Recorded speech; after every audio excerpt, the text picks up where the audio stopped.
migraña. Entonces, lo más frecuente es que pueda tener una de estas crisis, ¿no? Pero ¿qué pasa en los pacientes que nunca han tenido ese antecedente? Entonces, si es de una presentación aguda y de una intensidad moderada alta, hay que pensar en una cefalea secundaria. ¿Qué significa primaria y qué significa secundaria? Primaria significa que está ligado, obviamente, al cerebro, a la cabeza, porque viene de la cabeza, y secundario porque hay algún otro proceso que puede ser en cualquier otro órgano o inclusive también dentro del cerebro, pero secundario a un proceso expansivo, a una hipertensión endocraniana, a una infección, a una encefalitis, es decir, a una serie de causas. Entonces, ambos tipos de cefalea, sea la primaria o la secundaria, deberíamos tener una noción, digamos, fundamental, básica, cómo abordar, porque la cefalea lo vamos a ver en todas las especialidades, lo vamos a ver en todos los grupos etarios. Obviamente el neonato que no habla puede tener una cefalea.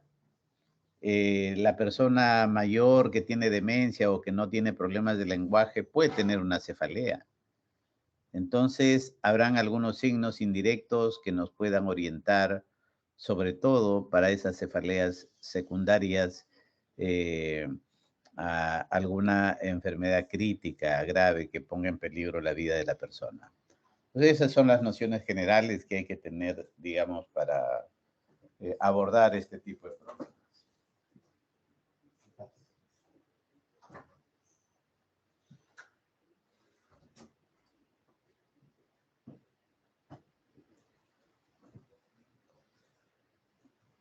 Bien, entonces, definición, clasificación, cefalea frecuente, sospecha de cefalea orgánica. La Doc, definición. una consulta. Sí. Lo que pasa es que no se observa las diapos, Doc. Perdón, había puesto Sí. compartir. Vamos a ver, ya. Buen detalle, vamos a ver que no se ha dejado de compartir.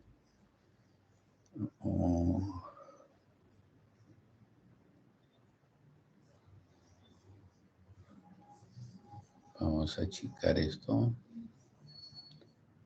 Y vamos a ver acá, cerrar este detalle.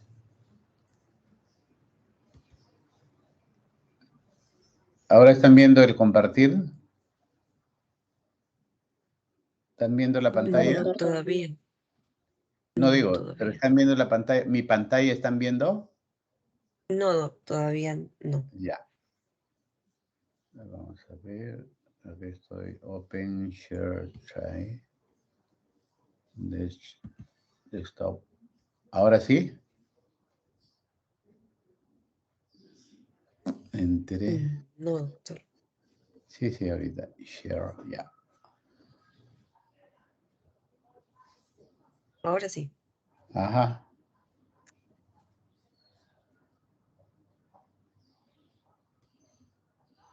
No, esta no es de acá. Este es otro.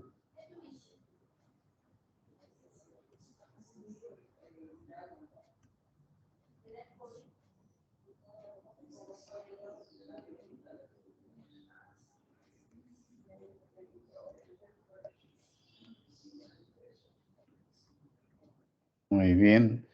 Bien, cualquier proceso doloroso que afecte el segmento cefálico, ¿no? Entonces, la cabeza obviamente está conectado con el organismo a través del cuello, a través de la columna cervical. Muchas de las cefaleas se extienden hasta nivel cervical, ¿no? Entonces, todo proceso que afecte, obviamente, con el dolor respectivo a nivel cefálico, viene a ser catalogado como una cefalea. Pero podemos tener, por ejemplo, un dolor relacionado a una inervación dental, podemos tener un dolor de cabeza orientado a una inflamación de los senos paranasales, ¿no? e inclusive a una infección hasta a nivel de la garganta, ¿no? Que están más o menos relacionados a nivel cefálico. Entonces, obviamente eso amerita una atención diferente. Entonces, es una de las, como les había manifestado, de las primeras causas que van a motivar una consulta en medicina y también en neurología. Ya hemos hablado de las cefaleas primarias, de las cefaleas secundarias, y las cefaleas primarias no hay pues un factor causal visible, intracraniano o sistémico que nos explique, pero en las cefaleas secundarias se puede identificar una causa secundaria, ya lo hemos señalado, en cualquier otro órgano a distancia o en la propia cabeza, ¿no? Y hay algunas neuralgias muy especiales que ameritan un trato distinto, que son las neuralgias craneales, entre ellas la neuralgia del trigémino, la neuralgia del glosofaringio, por ejemplo. Cefaleas primarias, ¿no? En las cefaleas primarias no vamos a encontrar una causa orgánica visible, ¿no? No es que no sea orgánico, simplemente que no es visible. O sea, no es un proceso expansivo, no es una hidrocefalia, no es un proceso infeccioso que podamos visualizar, pues, esos cambios. Sin embargo, tenemos el problema, ¿no? Principalmente son todas las cefaleas, la mayor cantidad de cefaleas, lo más frecuente de las cefaleas son las cefaleas primarias. Entre ellas tenemos la migraña, la cefalea tensional como las dos más frecuentes. Sin embargo, vamos a tener otra, la cefalea en racimo, ¿no? Vamos a tener también otras cefaleas primarias, como ya lo hemos manifestado en relación a la neuralgia del trigémino, en relación a la cefalea del glosofaringio. Cefaleas secundarias. Ya hemos señalado que pueden ser secundarias a cualquier proceso en otros órganos, en otros sistemas, incluido también a la propia cabeza, pero que son secundarios a un proceso infeccioso, tumoral, inflamatorio, vascular, etc. Las neuralgias craneales tienen una causa, obviamente, en el sistema nervioso central, y que también son otra de las causas, digamos, de cefaleas craneales, ¿no? Ya hemos manifestado la neuralgia del trigémino, la neuralgia del glosofaringio. Comenzamos con la migraña, que es una de las entidades, pues, de cefaleas primarias muy frecuentes. Afecta, miren, un 10% de la población, tiene una cierta preferencia por las damas, en una proporción de 3-1. Comienza en la infancia, en la adolescencia. Es muy raro de que una migraña comience, pues, después de los 20 años o después de los 30 años, ¿no? Usualmente son otro tipo de cefaleas. El inicio es muy frecuente desde la infancia, la adolescencia y se continúa, pues, en la etapa adulta, ¿no? Tiene también un factor hereditario importante, tiene un factor desencadenante también muy relacionado, ¿ya? Obviamente la prevalencia va a ser mayor porque se van a juntar más casos a nivel de jóvenes y de la edad media. Hay que diferenciar las migrañas con aura de las migrañas sin aura. ¿Qué viene a ser el aura? El aura es una especie de señal, ¿no? Señal que acompaña a la cefalea, ¿no? Entonces, esta señal puede ser una señal, por ejemplo, de destellos visuales, de fotopsias, de ruidos, algún disconfort incluso vegetativo, digestivo, un cólico, etcétera, muy parecido al aura que se da también en la epilepsia, ¿no? Entonces, pero van a ser básicamente un 20% de los casos. La mayoría que es lo más frecuente, es la migraña sin aura, ¿no? La migraña sin aura se presenta, digamos, por lo menos 5 ataques, duran varias horas, mayor a 4 horas, y usualmente, digamos, son eh, básicamente 1, 2, hasta 3 días, pueden ser continuas de dolores, ¿no? Y los dolores pueden tener también algunas características, por ejemplo, ser unilateral, ser pulsátil, una intensidad moderada, severa, se agrava con la actividad física, y podría estar asociado a náuseas, vómitos, fotofobia, sono o fonofobia, ¿no?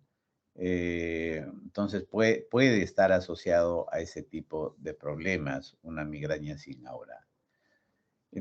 Con aura pueden ser 2 ataques o más, y al menos uno de los siguientes problemas, ¿no? Ya hemos señalado síntomas visuales, sensitivos, afásicos, incluso hasta vegetativos habíamos señalado, y que cada síntoma dura entre 5 a 60 minutos. Estos síntomas visuales, sensitivos, afásicos, vegetativos, presencia de cefalea con una característica migrañosa, es decir, de ser hemicraneales, de ser de tipo pulsátil, eh, que se presenta durante el aura o que sigue al aura dentro de los 60 minutos, ¿no?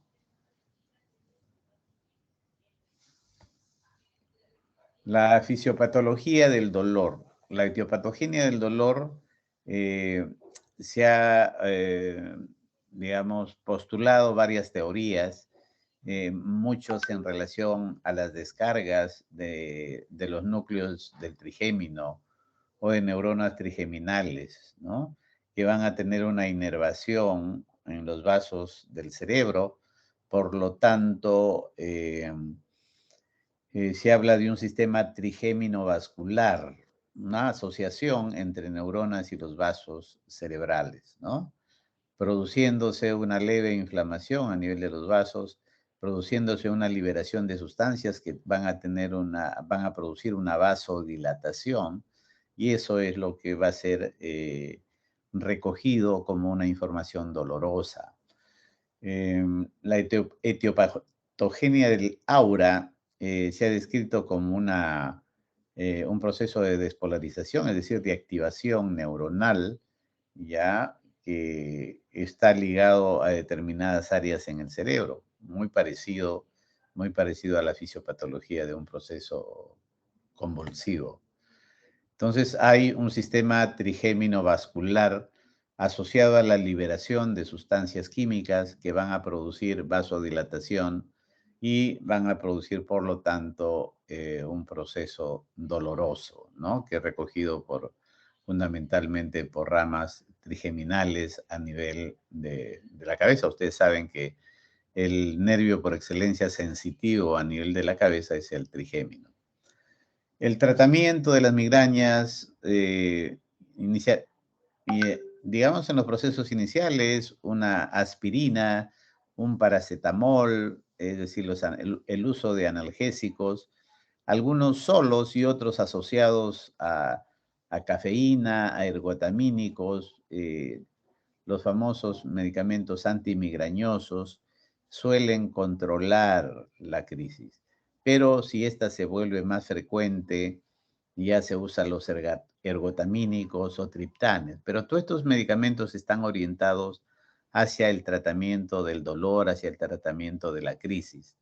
No es un tratamiento preventivo profiláctico, ¿no? ¿Qué usamos para el tratamiento preventivo profiláctico? ¿O en quiénes usamos? Sea en la migraña con aura, sea en la migraña sin aura, cuando esto es muy frecuente, son crisis repetitivas que produce pues una ausencia laboral de la persona, no puede desarrollar sus actividades. Entonces, requiere un tratamiento profiláctico para evitar que se presenten las crisis o disminuyan de frecuencia o disminuyan de intensidad o disminuyan ambos. frecuencia e intensidad. Ahí usamos los beta bloqueadores, entre ellos el propanolol, los antidepresivos duales, ¿no? Hay varios que se usan. Tenemos ahí la amitriptilina, tenemos la duloxetina, ¿no? Los anticonvulsivantes, y en los anticonvulsivantes vamos a tener varios.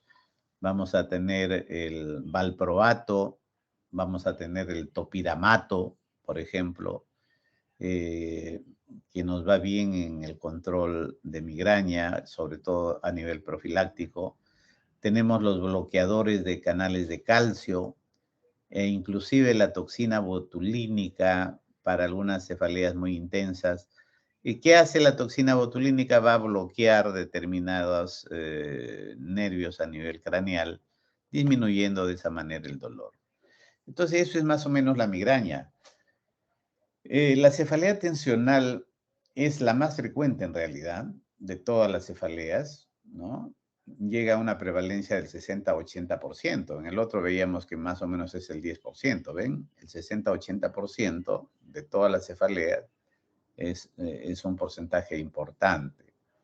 Igual una ligera preferencia en las mujeres, es muy discreta porque los hombres también la pueden padecer, y igual es más frecuente en la edad productiva de la vida, entre los 30 a 40 años. El diagnóstico se hace por que la persona ya en repetidas veces ha manifestado episodios más o menos de 30 minutos a 7 días de duración, y en la cual se presenta al menos 2 o más de las siguientes características. Es decir, cuando tiene una cefalea de tipo opresiva, de manera global o bilateral, de una intensidad leve a moderada. Esta cefalea más bien no se agrava con la actividad física, en contraposición a la migraña. Con esto la persona sale a caminar, a cambiar de actividad, incluso hacer deporte, y le pasa el dolor de cabeza. No hay náuseas, no hay vómitos, no hay fotofobia, no hay sonofobia, ¿no? Se descarta mediante la historia clínica y el examen físico, tratando de descartar obviamente cualquier patología.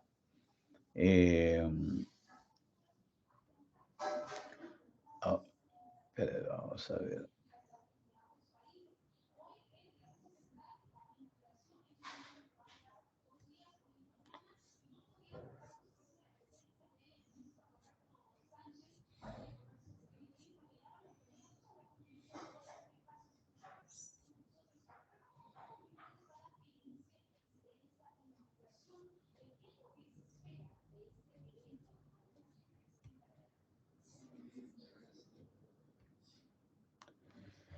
La fisiopatología de la cefalea tensional, hay varios procesos que todos ellos están orientados hacia lograr un aumento del tono muscular a nivel del cuello. Obviamente, ustedes saben que los músculos del cuello van a tener una relación muy estrecha con la cabeza, y a nivel cefálico también vamos a tener una serie de músculos que van a aumentar su tono muscular y van a persistir manteniendo una hipertonía muscular.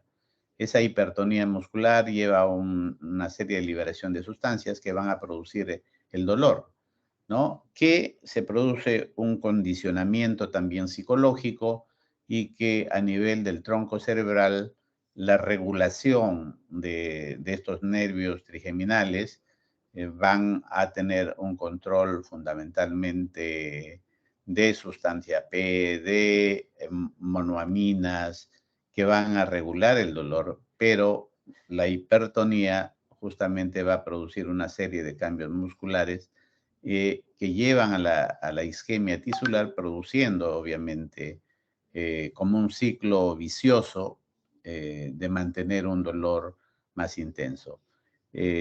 Masajes, baños con agua tibia que intenten relajar la musculatura, el tener la tranquilidad, el despejarse mental y físicamente, generalmente controla mucho estos problemas, ¿no? Entonces, las medidas conductuales y terapias de apoyo son fundamentales en este tipo de cefaleas. No es posible decirle, ¿sabes qué? No, tú no tienes nada, es una cefalea tensional, eso ya te va a pasar. Es como decirle, te estás haciendo, ¿no? O sea, porque la persona que tiene una cefalea es real para la persona, sea la causa psicológica, sea simplemente una cefalea tensional, digamos, primaria, amerita pues un apoyo psicológico, una comprensión de su problema y una adecuada orientación. En muchos casos sí vamos a necesitar el uso de medicamentos, ¿no? De analgésicos, de relajantes musculares, y en algunos casos esto está muy en relación también a la personalidad, ¿no? A una personalidad muy ansiosa, muy depresiva, y a veces usamos los ansiolíticos, los antidepresivos, concomitantes con el uso de analgésicos y relajantes musculares. Bien, esos son las cefaleas más frecuentes que hay que tener, como les dije, una noción muy importante para poder diagnosticar y para poder diferenciar de las cefaleas, pues, secundarias, que son las más graves, obviamente, ¿no? Sin embargo, tenemos otras cefaleas primarias como la en racimos, ¿no? Y otras cefaleas que tienen una regulación autonómica, son de gran intensidad y muy relacionados a la primera rama del trigémino, es decir, van a estar muy relacionados hacia la rama oftálmica, trigeminal, ¿no? Causando molestias a nivel ocular, enrojecimiento, lagrimeo, etcétera, ¿no? Entonces, es una cefalea, es una causa secundaria de... No, la cefalea por el abuso de medicamentos también es otra cefalea, obviamente secundario acá al mal uso o al abuso de los antiinflamatorios, de los antimigrañosos, ¿no? Entonces viene a haber una cefalea por el abuso de medicamentos también, todo ese uso excesivo, ¿no? Sobre todo los asociados a los antimigrañosos, como son los ergotamínicos, ¿no? Por su modo de acción de ellos que tiende un poco incluso a la vasoconstricción. El diagnóstico es de una cefalea presente más de 15 días por mes, por 6 meses, ¿no? Con alguna de estas características de ser bilateral, opresivo, de una intensidad leve, moderada, se aprecia que hay consumo de ergotamínicos u opioides muy continuos, del uso de analgésicos, triptanes también, ¿no? En exceso. El tratamiento es obvio, hay que suspender los medicamentos y el uso de algún analgésico de apoyo y algunos medicamentos que tienden un poco a regular la parte más vegetativa, ¿no? Como la tiaprida, como un coadyuvante. Cefalea en racimos. La cefalea en racimos es otro tipo de cefalea en el cual hay una serie de molestias ligadas al ojo, a la nariz, como es la inyección conjuntival, la rinorrea, sudoración facial, incluso puede causar casi un síndrome de Horner, con miosis, con tosis palpebral, edema palpebral, es unilateral, son ataques diarios, frecuentes, ¿no? En el cual obviamente se descartan etiologías secundarias, ¿no? Entonces, también es una cefalea no tan frecuente, pero podemos tener en algún momento. Y lo que hay que tratar de descartar es que no sea pues un problema secundario, que no sea una sinusitis, que no sea una otitis, que no sea cualquier proceso infeccioso, inflamatorio o neoplásico que pueda estar afectando un lado de la cabeza, ¿no? Y esto está también muy en relación a una hiperactividad trigémino-vascular, a una alteración del sistema simpático que explica estos síntomas autonómicos, eh, o también características similares al síndrome de Horner que podemos entrar. Entonces, es una disregulación vegetativa que también podemos encontrar en pacientes que puedan tener este compromiso. El tratamiento es el manejo de la crisis a través de oxigenoterapia. El uso de triptanes suele ayudar, pero no es tan eficaz como en la migraña, obviamente, pero sí puede uno controlar. Hay que usar algunos anticonvulsivantes o algunos medicamentos también antidepresivos o inclusive como el litio. Pues cuando estamos frente a cualquier tipo de cefalea primaria, obviamente hay que estar seguros de que se trate de esto y que no haya una causa orgánica visible o algún factor que sea agravante, ¿no? Podemos estar frente a cualquier proceso infeccioso general. Por lo tanto, tenemos que descartar que no haya un proceso infeccioso general, que no haya un proceso inflamatorio general y, sobre todo, bueno, en nuestro caso como neurólogos, tratar de buscar una causa más dirigido al segmento cefálico para descartar cualquier problema de hemorragia, de un proceso neoplásico, ¿no? Entonces, eso es muy importante. Hay una serie de cefaleas de otro tipo que son catalogados de acuerdo a determinadas circunstancias, de acuerdo a determinadas actividades, como es ligados al frío. Algunos que están con frío presentan dolores de cabeza, otros a la maniobra de Valsalva o de la tos, otras después de un ejercicio, otros en el momento después del sueño, otros presentan cefalea tipo estallido, otros asociados a la hiperactividad sexual o a la actividad sexual. Entonces, muchos de estos factores no vamos a quedarnos tranquilos en que se deba a tal o cual factor. Lo que hay que hacer es descartar que no haya, pues, un factor secundario, ¿no? Por ejemplo, muchas de las cefaleas presentadas durante la actividad sexual terminan en ruptura de aneurismas por malformaciones vasculares, etcétera. Entonces, amerita un estudio de resonancia, de angioresonancia, para poder descartar cualquier problema mayor que podemos estar enfrentando.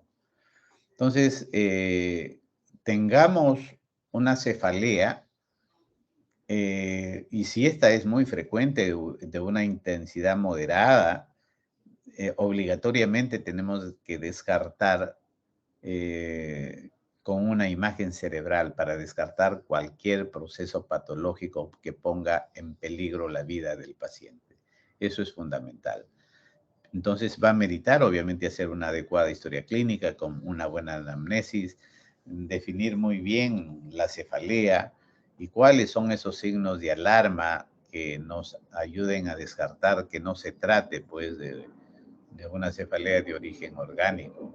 Entonces, hay algunos signos de alarma que nos deben llamar la atención, ¿no? No red flag. Por ejemplo, una persona o bien que ha tenido una cefalea leve de vez en cuando, o que nunca haya tenido ninguna cefalea y de pronto tiene una cefalea intensa con una aparición brusca, uy, hay que darle la importancia. Las etiologías bruscas están muy ligados a las hemorragias cerebrales, están muy ligados a las encefalitis. Entonces, inmediatamente hay que investigar por ahí e indagar para tratar de descartar estos procesos. El empeoramiento, o sea, el aumento progresivo de la cefalea, también, obviamente, ¿no? Que se dan generalmente en las hidrocefalias hipertensivas, secundarios a veces a un proceso de hemorragia intracerebral. La aparición de la cefalea con el ejercicio, con la tos, con el esfuerzo, también muy ligados a microhemorragias por ruptura de aneurismas. Síntomas asociados con somnolencia, confusión, falta de equilibrio, mialgias, trastornos visuales, ¿no? hay que descartar cualquier proceso infeccioso, inflamatorio que puede estar, obviamente, desarrollando. La aparición de cefalea, una persona que casi nunca ha tenido cefaleas o muy leves y que de repente, después de los 50 años, presenta una cefalea, mucho más aún si está ligado a algún signo neurológico, y después de los 50 años, la primera causa son los procesos expansivos o las hemorragias, ¿no? Las etiologías vasculares. Entonces, fiebre, hipertensión arterial severa, estado de sopor, de confusión, signos meningios, edema de papila, signos neurológicos focales, nos deben preocupar de manera inmediata hacer pues un descarte de una cefalea secundaria, ¿no? Entonces siempre por eso debemos darle la importancia al dolor de cabeza, sobre todo cuando tienen estas características de los signos de alarma, de ser bruscos, de ser que aumentan progresivamente, de hacer un buen examen neurológico y descartar cualquier compromiso que pueda haber a nivel intracerebral. Y hemos señalado que la toxina botulínica es una sustancia que ha sido elaborado ya en laboratorio y que hay elementos obviamente retirados de la parte, digamos, si es que se quiere, infecciosa, y esta toxina más va a producir un bloqueo nervioso. Ustedes saben que la toxina botulínica se utiliza sobre todo en los cuadros de mucha contractura muscular o de mucha actividad, digamos, neuronal, que va a ir con la activación, por ejemplo, en los procesos de movimientos involuntarios como temblores, distonías, disquinesias, en las cuales se utiliza la toxina botulínica. Pero en las cefaleas, cuando esta es muy intensa, también es de ayuda a la toxina botulínica. Entonces, Claude Bernard en 1885 nos señala que los venenos pueden ser empleados como una forma de destrucción de la vida, pero también como agentes en el tratamiento de enfermedades, y ese es el caso de la toxina botulínica. Entonces, hay una toxina botulínica tipo A, que es para uso médico, que va a producir parálisis, digamos, temporales, porque a veces eh, el efecto dura 1 o 2 meses, y el cual son dosis dependientes y también se suelen requerir, digamos, eh, este, suelen requerir dosis adicionales. Se usa en estrabismo, se usa en distonía, se usa en el control del dolor y su mecanismo es bloquear a nivel sináptico, obviamente a la acetilcolina y evitar de esa manera el impulso nervioso. Y por lo tanto, si hay un bloqueo, no hay paso de información ni motora, ni sensitiva, ni de otra índole, controlando de esta manera las molestias. Miren sus distintos usos de la toxina botulínica en una serie de enfermedades neurológicas como las distonías, blefaroespasmo, espasmo hemifacial, síndrome de May, temblores, cialorrea, parkinsonismo, en migraña, neuralgias del trigémino, espasticidad asociado a dolor, etc. Entonces, en nuestro mercado hay varias marcas que se pueden usar, ¿no? Pues esos son los porcentajes, ¿no?, de uso, digamos, en las distintas enfermedades. Y siempre las remisiones, tanto de problemas del dolor como de control de movimientos, son siempre temporales. Como les digo, máximo 1 o 2 meses de eficacia, después van a requerir dosis adicionales, ¿no? Entonces, estamos siempre en un constante aprendizaje. La investigación para el control de migraña y de otras algias sigue en estudios. Hay una serie de medicamentos eh, desde el punto de vista genético, con la formación de anticuerpos monoclonales que van a ir específicamente a determinados sitios para bloquear el dolor, están en investigación. esperemos que en el futuro, digamos, vayan saliendo este tipo de medicamentos. Muy bien, ¿alguna pregunta hasta acá?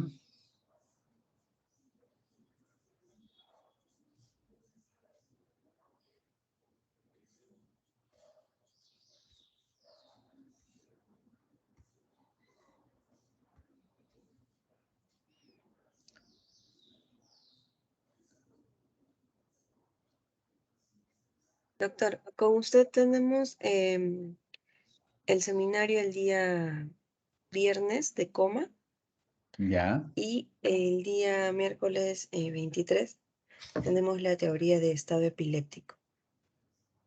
El día viernes tenemos coma, ¿y cuál me dijiste más?